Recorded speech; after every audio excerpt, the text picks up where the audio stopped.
All right, sir, are you Randall Miller? I am. Yes, sir. Mr. Miller, if you'll raise your right hand and take the oath, please. Do you solemnly swear or affirm that your testimony provided before the court shall be the truth, the whole truth, and nothing but the truth, so help you God? I do, ma'am. Mr. Miller, how old are you?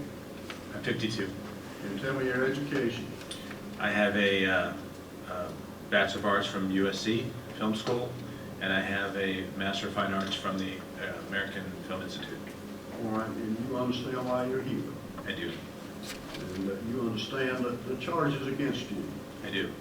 You understand that as to count 1, criminal trespass, you could get up to 12 months in jail. And as to the involuntary manslaughter, you could get from 1 to 10 years in prison. You understand that? I do, sir. And your lawyer has handed me a plea petition indicating that you wish to enter a plea of guilty to those charges. Is that what you want to do? I do. This plea petition, did you read it or have it read to you? I read it. Did you understand it? I did. And did you sign it? I did sign it. You understand, sir, that by entering a plea of guilty in this case, you give up certain rights that you have. You understand that? Yes, I do. You give up the right to a trial by jury, the right to confront your accusers during the trial, the right not to incriminate yourself, as well as all the other rights set forth in this plea petition that you signed. You understand that? I do.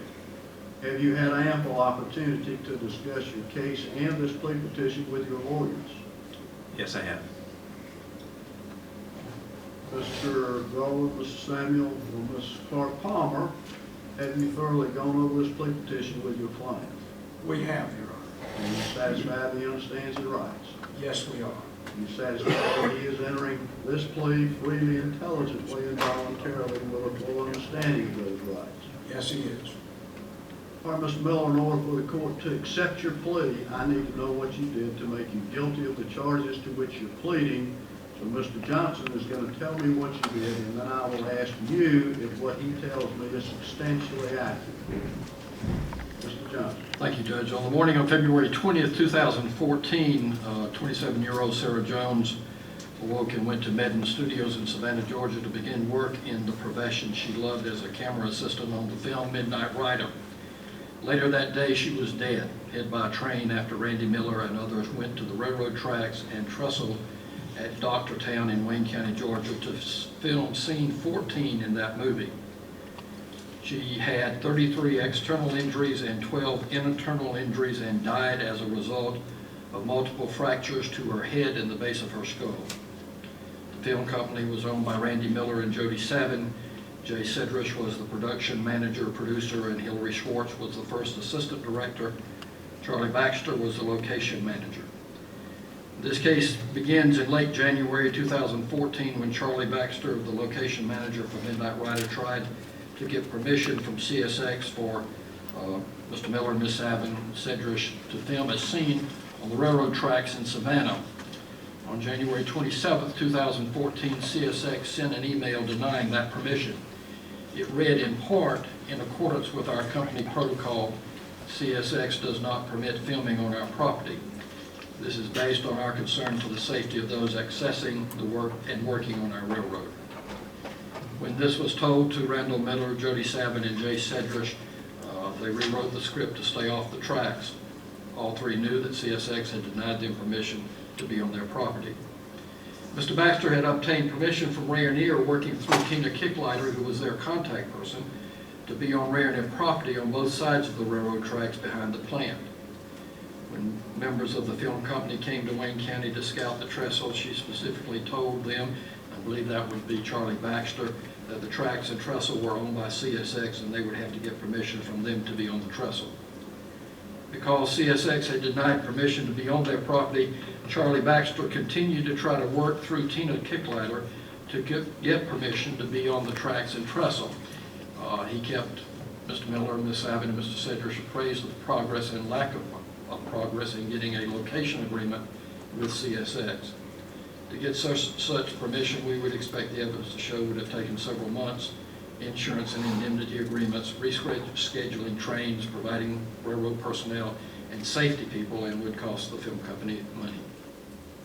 On the day before the planned shoot, a call sheet was sent out which detailed where cast and crew were to go the next day, who was to be there, what props and set dressing was to be taken, cameras, including Sarah Jones, electricians, hair and makeup people, costume, construction, and music crew members.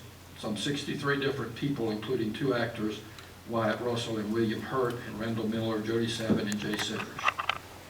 They were to leave at 1:30 p.m. and travel to Wayne County. William Hurt had been contracted to play the part of the older Greg Allman and had been booked for 2 weeks. 1 week had already been used, and Hillary Schwartz, the first assistant director, talked with Randy Miller about changing the shooting schedule, eliminating scenes, or rewriting them to make sure they were able to get men on or around the railroad. Mr. Sedrish had the responsibility to decide to make sure that safety bulletin was attached. Ms. Schwartz sent a staff member to talk with him about it, and no bulletin was authorized to be attached about the safety requirements to be observed around railroad tracks and equipment. So on the day before Sarah's death, those in charge of Midnight Rider had already made the decision to come to Wayne County, film scene 14 on the tracks and trestle, and CSX had refused them permission that CSX had refused them permission to be on. It's called stealing a shot in the movie film industry. They got to Rayonier. Tina Kicklighter met them, got the gate open, showed them where to park their vehicles. The film crew got out, moved a hospital bed to a point on the Rayonier side of the tracks near the trestle, but off to the side. They filmed close-up shots at that location. Hillary Schwartz made a statement to the crew and cast to stay back about 15 feet from the tracks and to not put anything across the tracks. 2 trains went by, so close that set dresser personnel had to lay across the bed to keep the bed linen from coming off and to protect William Hurt, who was laying on the bed.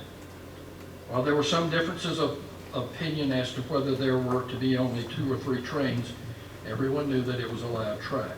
Randall Miller, Jody Savin, Jay Sidrich knew that they did not have permission to be there. After they finished filming beside the tracks, Randall Miller said to put the bed up on the trestle across the tracks. That's perpendicular across the tracks. The crew complied, the bed was placed, and William Hurt got in it, and a number of people were on the tracks to film the scene, which I might add was actually completed. Actor Wyatt Russell was some 40 yards away toward the Ludowici end of the trestle and bridge. They were on the trestle and filmed about 10 takes. After the death of Sarah Jones, as a sidelight, Mr. Miller had published a copy that was completed in post-production. Before the filming began, William Hurt asked how long it would take to get off the trestle if the train came. Was told 1 minute. When asked what to do if the train came, Hillary Schwartz told the crew to run toward the train, which was the fastest way to get off the trestle. Someone yelled train. The 3rd CSX train had come around the bend, excuse me, about a mile away and was headed straight toward them, because he gave a written statement at the time after the event that the train came at them faster than they had anticipated. Everyone scrambled to get off the tracks. 2 set dressers grabbed the ends of the bed to move it. Randall Miller grabbed the middle. When he did, the bed came apart, and part of the bed, we would expect the evidence to show, pinned the crew member's foot between the rails. He got loose, dove to the walkway on the east side of the trestle where other crew members that had not been able to get off the bridge had huddled, holding on to steel beams. The train hit several members' arms and caused other serious injuries to them. Sarah Jones was hit by the edge of the fuel tank and run over by the train. She died instantly. Others were taken to the local hospital or flown to Savannah. E911 was where emergency crews began to arrive. By Mr. Johnson, do you agree that those facts are substantially accurate, or is there anything you wish to add? We do. We at this time agree that the state could establish the essential elements of the crime as recited there. There are a number of facts to which we do not agree. However, it does not change the adequacy of the proof here to authorize an imposition of a verdict of guilty. And Mr. Miller, at this time, you agree with us? All right. Is this a negotiated plea? It is, Your Honor. You outlined the plea agreement for the defendant and for the court. The defendant will be sentenced to a 10-year term. He will serve 2 years in custody in the county jail. He will pay a fine of $20,000. The remainder will be on probation. He will pay a fine of $20,000 for the use and benefit of Wayne County. There are some specific conditions of probation in that he will specifically agree and be sentenced to the fact that he will not serve as a director, first assistant director, or a supervisor responsible for the safety of crew members in any film production.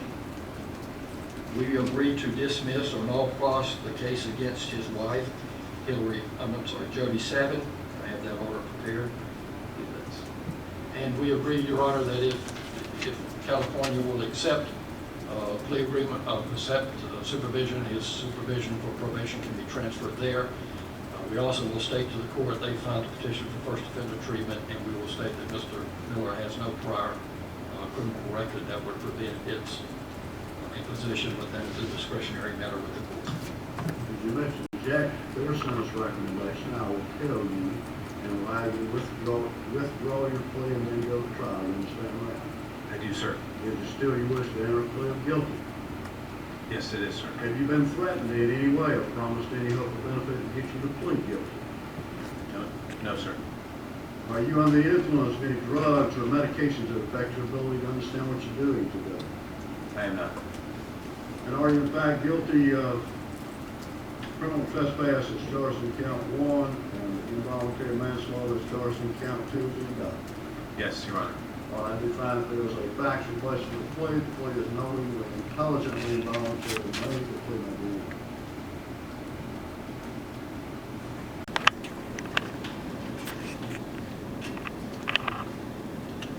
There's nothing the court could do or Ms.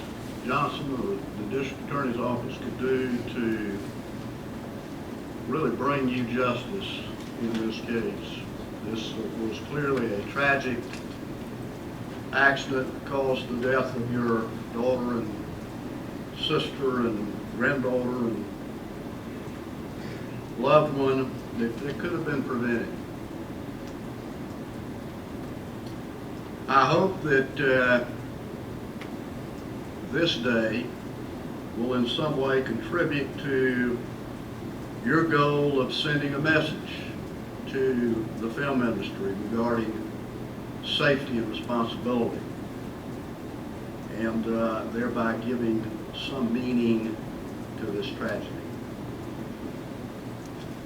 Mr. Miller, it is with some reluctance that the court is going to accept and negotiate a plea agreement with such recommendation. In this case, it is therefore the judgment of the court that you be sentenced to custody and control of the property corrections serve a term of 10 years. And I will impose this sentence under the First Offender Act. You'll be required to serve 2 years in custody. That sentence will be served in the county jail here in Wayne County. Balance will be served on probation. You must comply with all the general terms and conditions of probation that will be explained to you, in addition to the following special conditions. You're to pay a $20,000 fine within 9 months of your release from custody. You're to perform 360 hours of community service. You cannot serve during the term of your sentence in the film industry as a director or first assistant director or in any supervisory position where you are responsible for the safety of the employees in the industry. And finally, I will now cross the case involving Jody Savin. Or is anything